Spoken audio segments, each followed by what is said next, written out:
Kasi yung sa akin lang, bigyan po nila ako ng halaga. Kasi sabi ko, hindi ako nakatapos sa pag-aaral. Ang gusto ko. Kasi naiintindihan ko naman po kung ba't hindi po ako makatapos. Kasi may set ang mama ko, ang tatay ko. So akong panganay, skip ko na po yun. Yung sa akin lang, wag naman po nilang, yung sayangin yung hirap ko sa kanila. Kaya po naninindigan ako na ayoko talaga mag-asawa.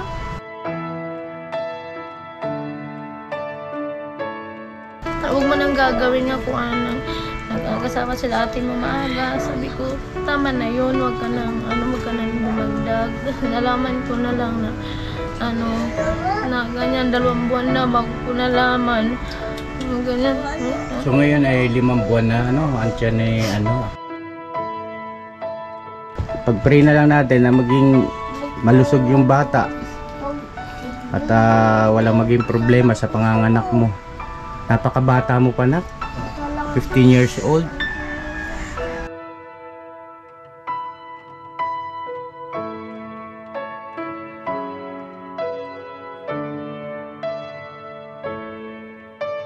And shoot.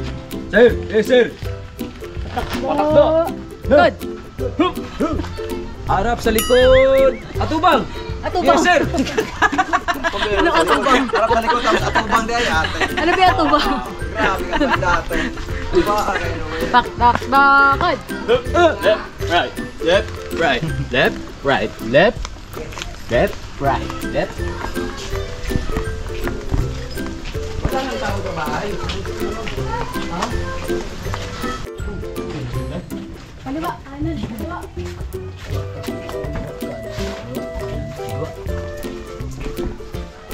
Kaliwat kanan, kaliwat kanan. Kaliwat kanan, Kaliwa kanan, kaliwa kanan, kaliwa kanan, kaliwa kanan, kaliwa kanan, kaliwa kanan. Bong, rogdan yan, bong. Dito, kanan.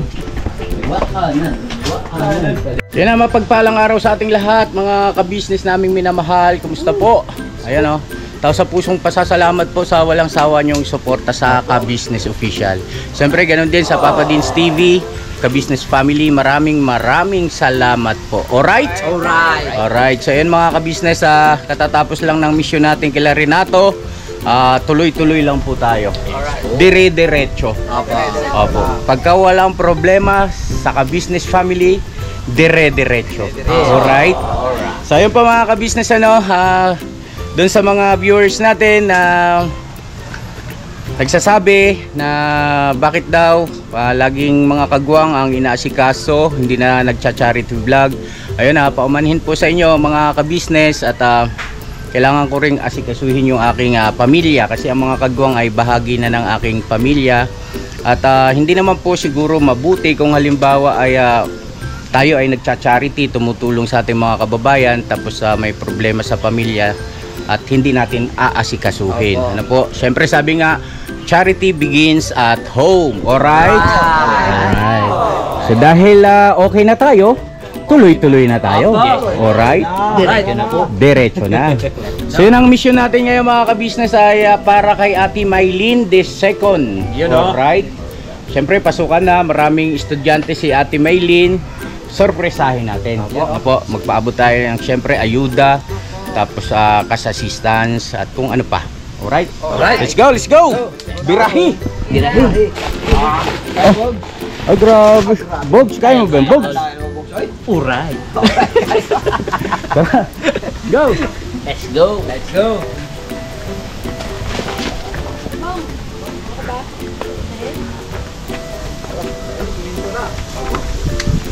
Maganda na tayo natin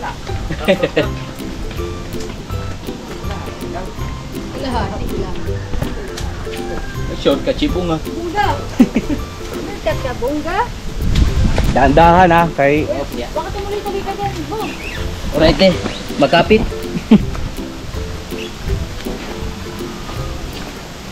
Oy! Right? Right? Lakas ng hangin. May bagyo ba? May bagyo. Ay, may bagyo. Boring. Ha? Sakto pala Kasama si Bugi. Opo. kaya pala sumama ito sa atin. Kay Maylin tayo pupunta. Apa? Ay talaga naman. Mas talaga ng pag-abay ng pogi na to. Tara na. Uy. Let's go! Let's go. Pati mo kay Marina sa mo? Ah, Touch man mo. Bogs! Sakalam ka talaga, Bogs. Ayo.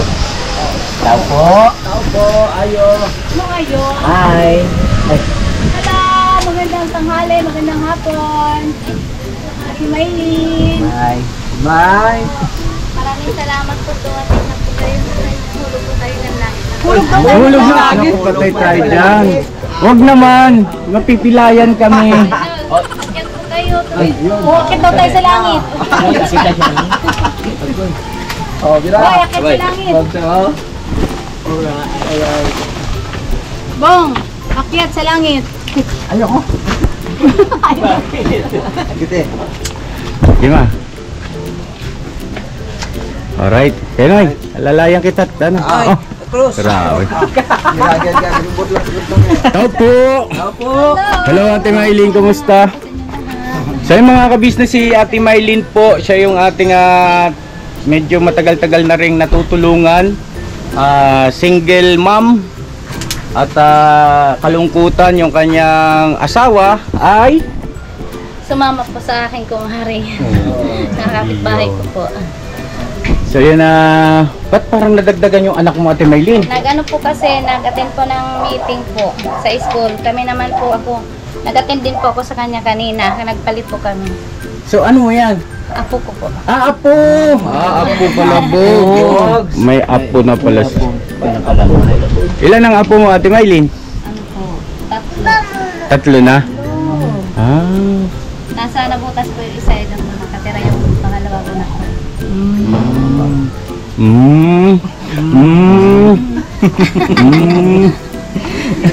Yung mga reaction ng si Bogs May. May pasalubong. Eto na naman tayo Ay, maraming salamat. Buti na padalaw ka rin.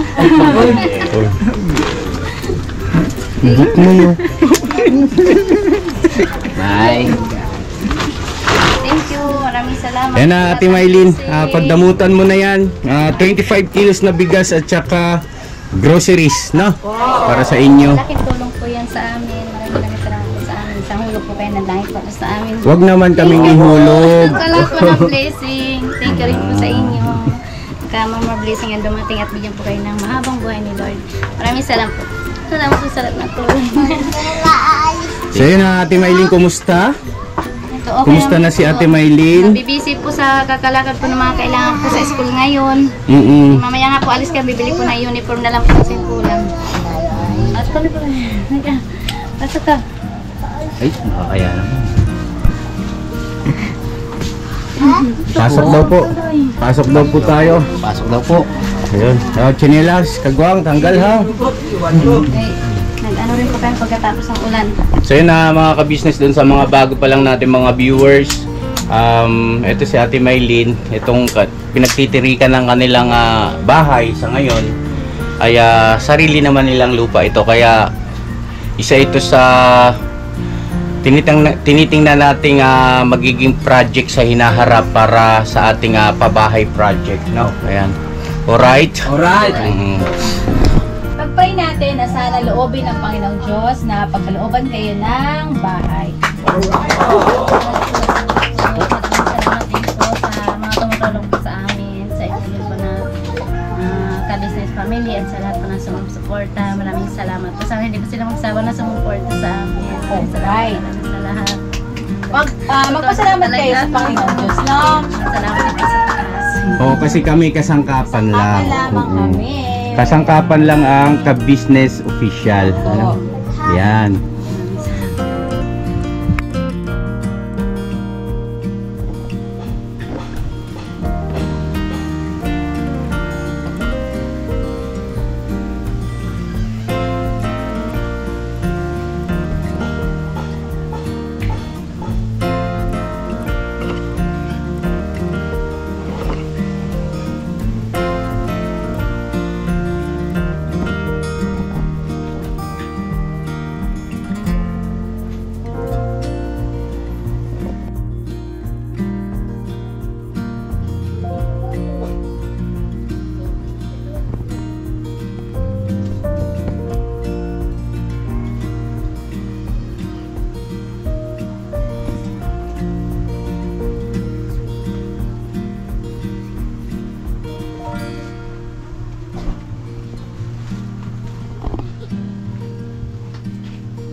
tayo sa panalangin. Ipagkakaloob din nyo yan.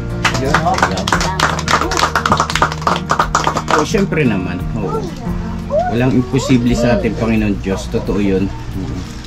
So yun na, Ate Maylene, kumusta naman po yung pag-aaral ng mga bata? Lahat ba sila naka-enroll na po? Opo, naka-enroll na po sila lahat. Kung 4.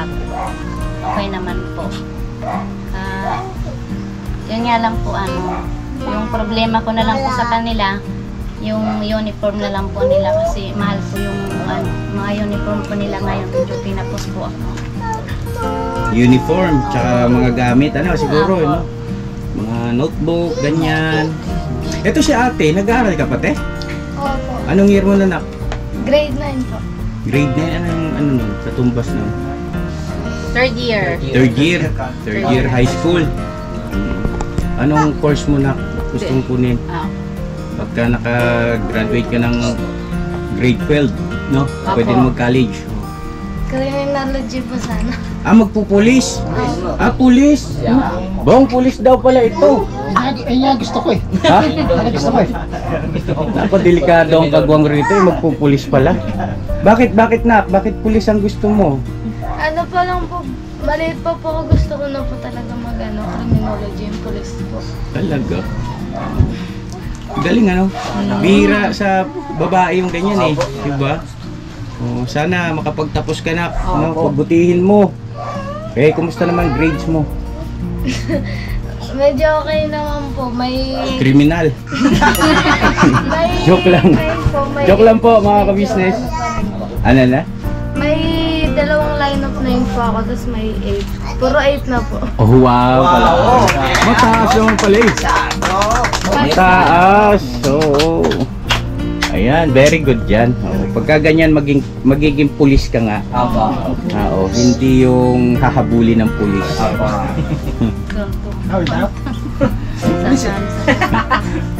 Ano ba? Wala kami may pulis eh. Wala, mag-aaral pa lang siya. Yun ang pangarap niya. Magkakansot eh. Police. Hindi kayo nag-ano po ngayon, Ate Maylene, nagtinda? Ano po, hindi po ngayon kasi mamimili po kami yung binta po na nakaraan.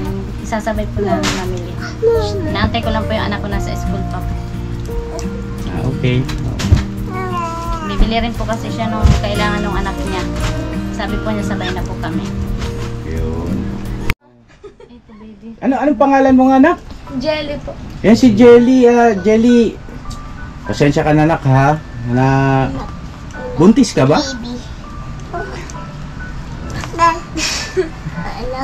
Opo, ano pa lang po, mga buwan pa lang po. Ilang buwan, anak? 5 po ata. Naku, patay tayo dyan, kalungkutan.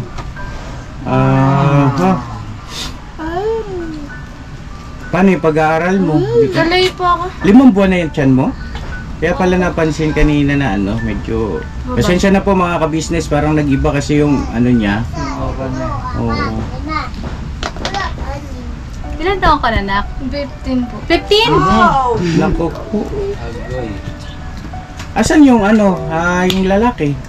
Ano po, nagtatrabaho po? Saan? Lingguhan po kasi. Anong trabaho niya, anak? Ano po, yung... Para pong tumutulong po. Yung... Ano ba tayo? Construction? Opo. Sa construction. Sino ba? Si Carlo? Opo. Si Carlo? Ano po, 600 po yung araw. Kilala niyo si Carlo, di ba? Opo. Kilala mo yung Mrs. Ka-Business, si Carlo? Oo. Kasi yun, naging...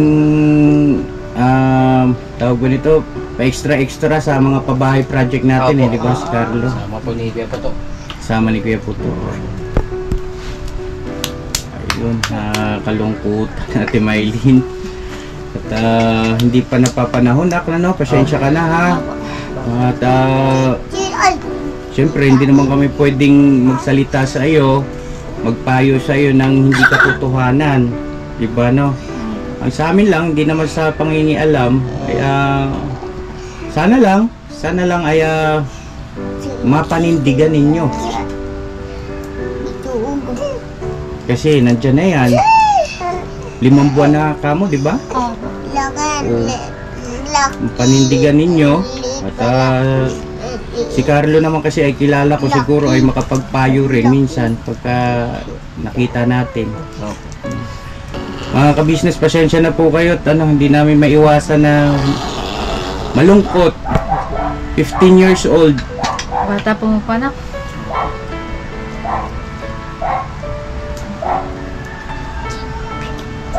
Na ano po ako, na galit po ako sa kanya. Nalaman ko po kasi yung 2 buwan na po. Kaya nagtampo rin po ako sa kanya. Kaya lang, wala po akong magagawa. Tinanggap po na lang po kasi nung time ng kahirapan po namin, maliit pa po siya, nag-aaral pa po ng grade 4, grade 5. Nagtatrabaho na rin po siya. Katuwang po kami 2. Kaya hindi ko po pwede na ano siya. Kailangan ko po siya tanggapin na lang po kahit na hindi ko po gusto. Kasi siya lang po rin na naging katuwang ko nung time ng kahirapan ko po talaga. Nung halos wala po kami magkain sa probinsya. Nag-aaral siya tapos nagtatrabaho po. Kasi may sakit po ito kaya hindi ko po maiwan. Hindi rin po ako makapaghanap buhay. Kaya siya rin po yung trabaho para po sa amin. Kaya yung galit ko nawala na lang po. Tinanggap ko na lang po kahit anong galit ko. Kahit gaano kasakit. Kasi sabi ko pinilit ko na sikapin na hindi na mag-asawa. Kasi kayo ang iniisip ko. Kayo yung iniintindi ko, mas priority ko kayo kaysa sa sarili ko. Tapos sabi ko, bakit hindi niyo po iniisip? Bakit iniisip niyo yung sarili niyo? Kaya dun po ako,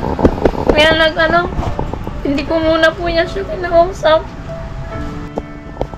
Kasi yung sa akin lang, bigyan po nila ako ng halaga. Kasi sabi ko, hindi ako nakatapos sa pag-aaral. Ang gusto ko. Kasi naiintindihan ko naman po kung ba't hindi po ako makatapos kasi may set ang mama ko, ang tatay ko. So akong panganay, skip ko na po yun. Yung sa akin lang, wag naman po nilang yung sayangin yung hirap ko sa kanila. Kaya po naninindigan ako na ayoko talaga mag-asawa. Kasi gusto ko po talaga sila. Masakit po talaga. Kasi ayaw siya makita ng papa niya. Sabi ko, ayaw sa inyo ng papa niyo. Sinong tumanggap ako? Tapos ang ginawa mo, bakit nag-asawa ka kaagad?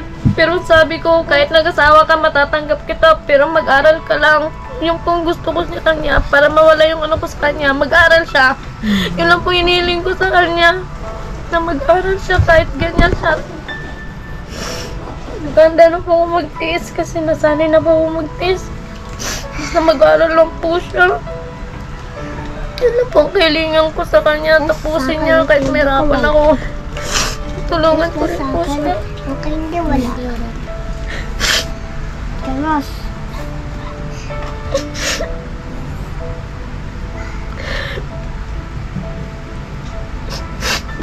Carlos.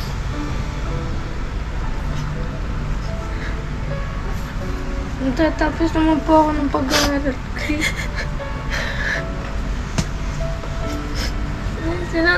Ano ko sila ng papa nila. Ako lang po yung tumatanggap eh.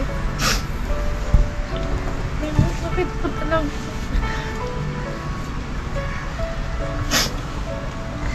Minsan nga ba nalulutang na yung isip ko kasi ang dami kong iniintindi tapos siya rin po. Tapos yung lagay niya, paano yung mga anak, paano yung ganito, paano yung ganun.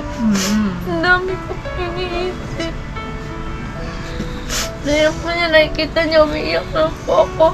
Minsan sabi ko gusto ko mawala na lang ako. Minsan naisip ko sa dami ng iniintindi. Pero iniisip ko pa rin po na yung paalala sa kanya maging matag ako. Kailangan maging ano ko. Kaya inaano ko na lang po. Lord, bigyan niyo na lang ako ng lakas na maghapon. Ituro niyo ko ano dapat yung gawin. I-guide niyo ako, Lord. Babain niyo na lang yung pasensya ko. Palawakan niyo pang unawa ko. Na mawala yung galit ko, yung inis ko. Para po makakilos po ako. Tapos unti-unti ko na lang po na inaano, sabi ko paano ko itutulungan, paano ko gagawin. Kaya kasi mabigat po sa dibdib. Kasi nung nalaman ko ganun na. Yung una, sinasabihan ko po siya, hanggat nasa poder kita, huwag kang gagawa ng mga bagay na yan kasi ako yung sisisihin at saka ano, yung Huwag mo nang gagawin nga kung ano nag-asawa sila ate mo maaga. Sabi ko, tama na yun, wag ka nang dumagdag. Nalaman ko na lang na na ganyan, 2 buwan na bago ko nalaman. Ganyan.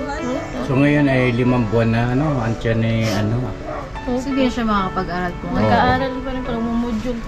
Module. Opo.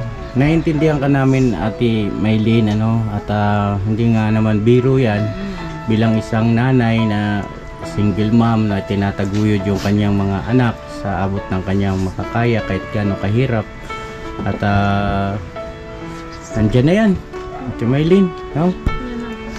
At ayun, siguro maging leksyon sa mga kababayan natin na nakakapanood, maging lesson yung nangyari sa anak ni Ate Maylene.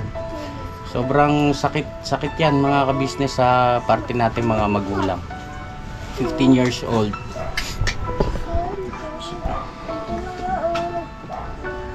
Pag-pray na lang natin na maging malusog yung bata at walang maging problema sa panganganak mo. Napakabata mo pa, nak. 15 years old. Tatagan mo loob mo, ha? Opo.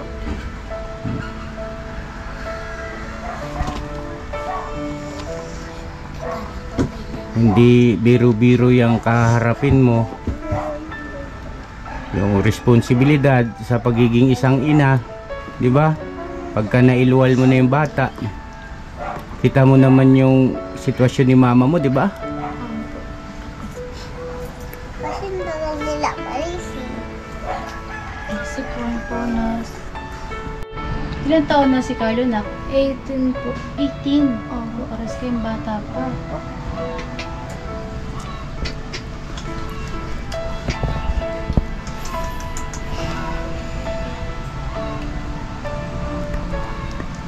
Ma, sorry po parang maaga po nagkaroon ito.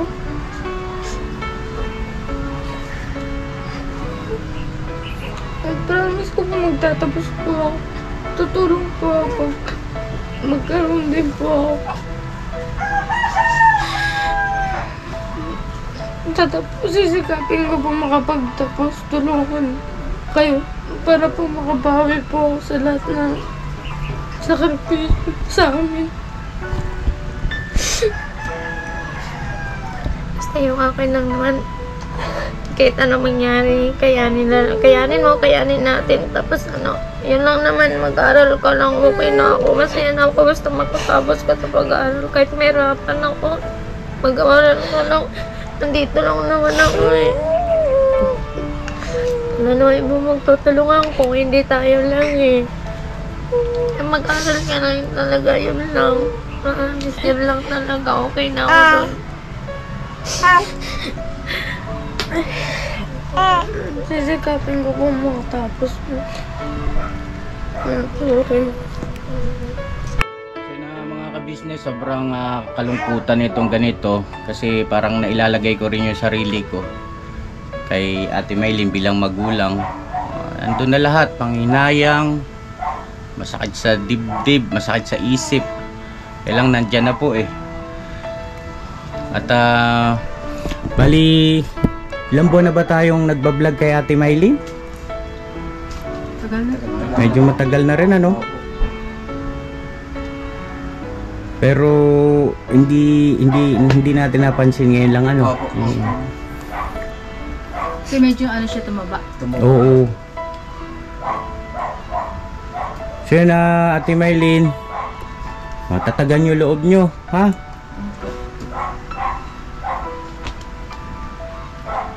Dadagdagan ka na ng apo. So yun Ate Maylene, bukod dyan sa 25 kilos na bigas at saka yung groceries, para sa inyo yan mula yan sa Ka-Business Official. At syempre meron pa kaming cash assistance na ipapaabot ko sa inyo. Sana makatulong kahit papano. Ano po mga ka-business, ayan. Ito po mga ka-business ay 3,000 pesos mula po ito kay Ma'am Irene ng North York. Pambili po ito ng mga gamit ng mga anak mo po sa school. Yan, tama-tama kasi sabi mo kanina ay ang problema mo mga gamit, di ba? Opo. Ayan, Ate Maylin, sana makatulong. Yan po. Thank you so much po, Ma'am Irene ng North York. Maraming salamat po, Ma'am Irene, sa binigay niyo po sa amin. God bless po at may more blessing po ang dumating sa inyo. At magbigyan po kayo ng mahabang buhay ni Lord. Marami pa po kayo taong matulungan. Maraming salamat po sa inyo lahat. Ayan, Ma'am Irene ng North York. Maraming salamat po. Ayan, para kila Ate Maylin. Ate Maylin the second.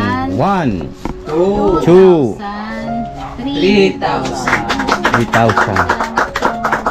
Ayan.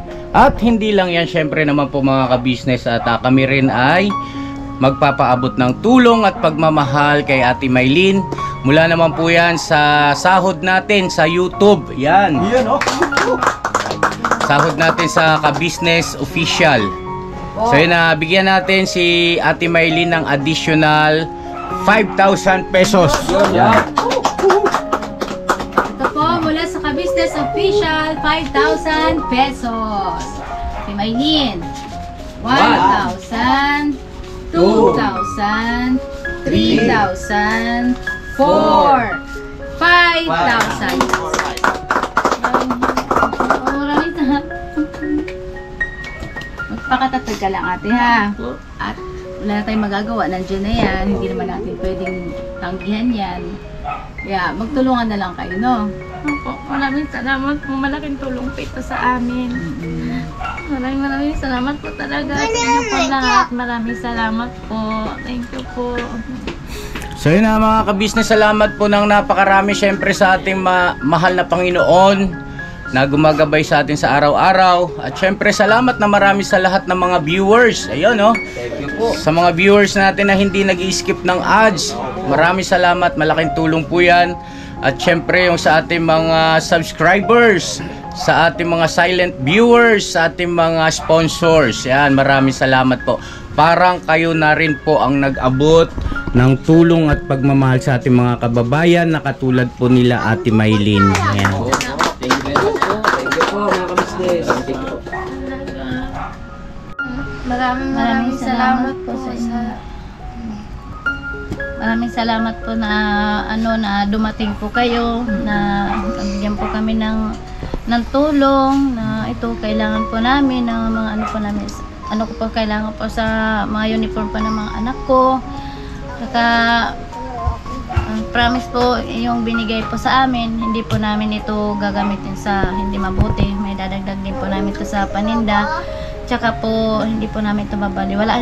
Papahalagahan po namin ito. Maraming salamat po sa inyong lahat at sa mga tumulong po sa amin.